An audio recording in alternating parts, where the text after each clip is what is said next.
Come to think of it, sa pag-aaral ng human behavior at social systems, may tinatawag na narrative control. Kung sino ang may hawak ng kwento, siya ang nagdidikta kung sino ang bida at sino ang kontrabida at kayang baluktutin ang kwento para magmukhang tama ang mali.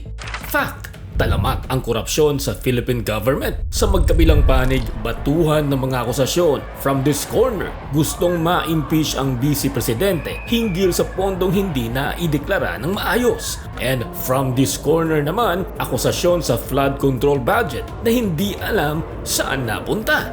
Ay, ang sabi, sa mga maleta pala, patungong bahay at opisina ng mga nakaupo sa pwesto. Kada may balitang puputo, may mas malaking balitang dapat na magawa para ma-erase ang balitang sangkot sila. Medyo gas-gas na ang pattern. Sa history, paulit-ulit itong pattern. Ang whistleblower pinapatahimik, ang reformer pinapahiya, ang tumatanggi sa mali, ina-isolate. Samantalang ang marunong makisabay sa sistema, ang marunong maglagay, umaangat sa pwesto. Hindi ito aksidente. Ito ay resulta ng tatlong bagay. Power, kung sino ang may control. Perception, kung ano ang pinapaniwalaan ng tao. At proteksyon, kung sino ang pinipiling protektahan. Kapag nagsama ang tatlong ito, hindi na katotohanan ang basihan ng paghatol, kundi kung sino ang mas may impluwensya. Kaya may mga pagkakataon ang tama nagmumukhang mali at ang mali nagmumukhang normal. Kaya ngayon bilang mga tagamasid, minsan napupunta tayo sa haka-haka, conspiracy theories.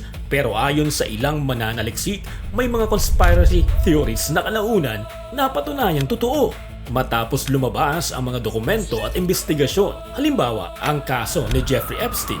Fact, naaresto siya noong 2019 kaugnay ng sex trafficking at abuse charges at namatay di umano habang nasa kustodiya. May mga teorya na buhay pa raw siya, ngunit ito ay nananatiling unverified. Ngunit isang bagay ang malinaw, binuksan ng kasong ito ang mas malalim na usapin, kapangyarihan, impluwensya at accountability. At marami sa mga nadawit agad naglabas ng pahayag na wala silang kinalaman.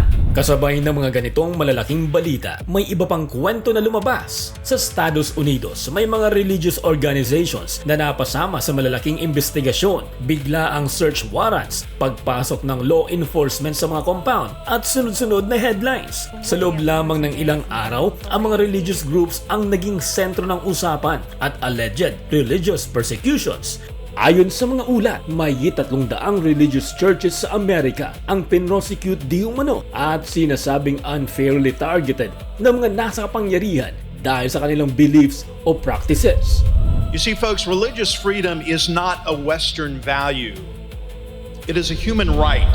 Hindi rin ito iisang kaso lang. May mga grupong tulad ng The Word of Faith Fellowship na matagal na isinailalim sa investigasyon dahil sa mga aligasyon ng pang-aabuso di umano at kontrol. Sa Georgia naman, ang Assembly of Prayer Christian Church ay napasama rin sa scrutiny dahil sa mga ulat mula sa mga dating miyembro. Iba't ibang grupo, iba't ibang sitwasyon, pero iisang eksena, investigasyon at public exposure. Sa ganitong konteksto, hindi rin nakaligtas sa ganitong sitwasyon ang Kingdom of Jesus Christ.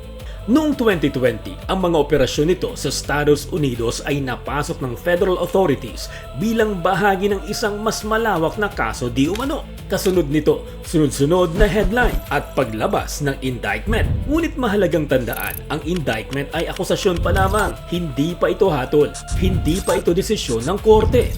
Pero sa perception ng publiko, minsan sapat na ang headline para bumuo ng konklusyon. Balikan natin ang narrative control. Kapag may puputok na balita, kailangang may mas malaki pang kwento na papalit dito. Isang agenda shift, isang smokescreen, isang bagong sentro ng atensyon, isang whipping boy. Kaya ang tanong, ang mga pangyayaring ito ba ay nagkataon lamang o bahagi ng mas malalim na pattern kung saan ang naratibo ay mas mahalaga kaysa sa katotohanan?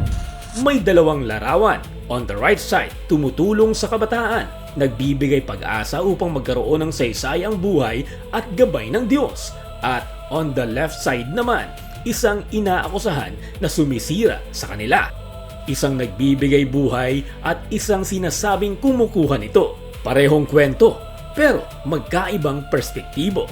At dito nagsisimula ang baliktad na mundo. Ang gumagawa ng tama nagiging target, hindi dahil mali sila, kundi dahil hindi sila kayang kontrolin. Samantalang ang gumagawa ng mali nagiging untouchable, hindi dahil tama siya, kundi dahil may sistemang nagpoprotekta sa kanya. Kaya sa panahon ngayon, hindi mo namamalayan na may mga pagkakataon ang tama nagmumukhang mali at ang mali nagmumukhang normal. At kapag umabot sa puntong ito, hindi na tanong kung may injustice. Ang tanong ay gaano na ito kalalim sa sistema. Dahil sa huli, ang pinaka-mapanganib na kasinungalingan, hindi yung malinaw na mali, kundi yung kasinungalingang tinanggap na ng lahat bilang totoo.